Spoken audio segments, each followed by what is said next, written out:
Hello friends, आज हम discuss करेंगे हरियाणा सीईटी 27 जुलाई की इवनिंग शिफ्ट का पेपर, उसका हिंदी और इंग्लिश का पार्ट, जिसके मोस्ट प्रोबेबल आंसर्स हम डिस्कस करेंगे। तो पहला क्वेश्चन था आपका 76, fill in the blanks, they were finally able to dash after a long disagreement. तो इसका करेक्ट ऑप्शन होगा option C, bury the eggs.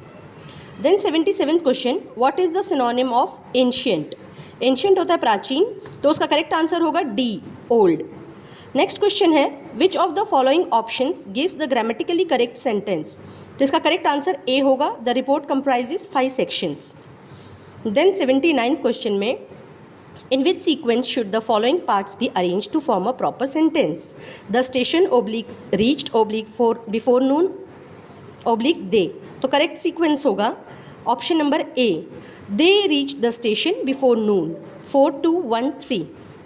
Next 88th question जो था, fill in the blank, it is essential that she dash present at meeting tomorrow, at the meeting tomorrow, है ना। तो इसका correct option होगा C, B, it is essential that she be present at the meeting tomorrow. Then 81 question आपका जो आता है, fill in the blanks, as the plane dash through the turbulence passengers dash their seat belts tighter, the captain's calm voice reassured everyone. जिसका correct answer होगा B, as the plane flew through the turbulence, passengers fastened their seat belts tighter. Then 82, what is the antonym of meticulous? Antonym यानी opposite क्या है meticulous का, तो इसका answer होगा sloppy. A option is the correct answer. Then 83, which of the following describes a person who does not believe in the existence of God? जो भगवान में नहीं मानता, जिनको हम नास्तिक बोलते हैं। तो इसका करेक्ट आंसर होगा B, atheist. Then 84, identify which part of the following sentence has an error. तो इसमें आपका ऑप्शन 2 जो है, ईच ऑफ द बॉयज़, इसमें जो अगली लाइन है आपकी हैव सबमिटेड की जगह हैज़ सबमिटेड आना चाहिए। तो करेक्ट आंसर आपका सी होगा। देन आता है 85 क्वेश्चन आपका, फिल इन द ब्लैंक्स में, by the time we got there the train, option A is the correct answer, had left. तो ये था आपका इंग्लिश का। अब हम करते हैं हिंदी का। हिंदी का पहला क्वेश्चन है 86 नंबर का क्वेश्चन आपका, दिए गए विकल्पों में तद्धित प्रत्यय का उदाहरण नहीं है, ऑप्शन ए समझौता आपका करेक्ट आंसर होगा। अगला प्रश्न है, निम्नलिखित में से तत्पुरुष समास का सही समूह नहीं है, तो ऑप्शन डी जो है, बलि पशु, प्राप्तोदक, धृतांत, इसमें प्राप्तोदक जो है वो बहुब्रीहि है, तो इसका करेक्ट आंसर आपका डी होगा।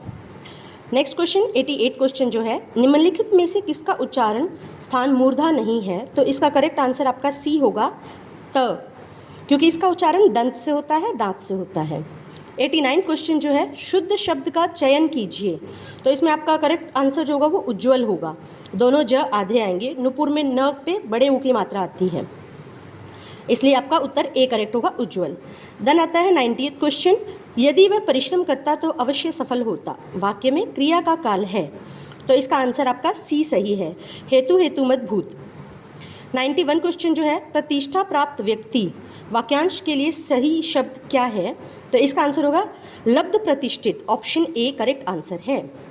उसके बाद आता है 92, उपसर्ग युक्त शब्द नहीं है, तो बी जो है आपका तेली, ये सही उत्तर होगा।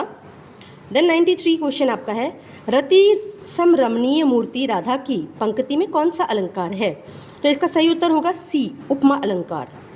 फिर आता है 94 क्वेश्चन, रात को पहरा देने वाला वाक्यांश में पदबंध है, उत्तर बी आपका सही है, विशेषण पदबंध। फिर आता है 95 क्वेश्चन, वागीश शब्द का संधि विच्छेद है, इसका ऑप्शन डी सही है, वाक प्लस ईश। 96, यदि तुम पैसे दो तो मैं चलूं, वाक्य का प्रकार है, इसका ऑप्शन बी करेक्ट है, संकेतार्थक वाक्य। फिर आता है 97, शकुनी किसका पर्यायवाची है, शकुनी जो है वो एक प्रकार का खग यानी पक्षी होता है, तो इसका ऑप्शन बी करेक्ट है, खग।